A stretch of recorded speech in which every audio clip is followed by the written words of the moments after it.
أهلين، كيفكم؟ كل عام وانتم بخير، عساكم من عوادة. سمعنا انه عندكم ولد صغير ما يسمع الكلام. ليش عيني ليه هيج ما يسمع الكلام؟ قولوا له خله يسمع الكلام علشان نجيب له خروف العيد، لكن مش هسه.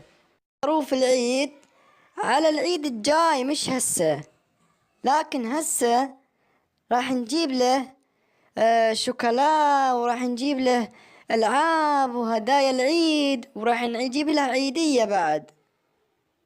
لكن خله يصير شاطر ويسمع كلام والديه. ها بشرو، صار يسمع الكلام، أروح له فدوة. لكن قولوا له بيسمع الكلام على طول، مش بس هسه. لا يزعل عيني لا يزعل، هسه بنجيب له ألعاب ونجيب له هدايا العيد وبنجيب له ثياب العيد بعد. لا خلص عيني، هسه ماكو شرطة وماكو سجن، هسه جاينا العيد. يلا احنا شوي وجايين عندكم وجايبيلكم الهدايا.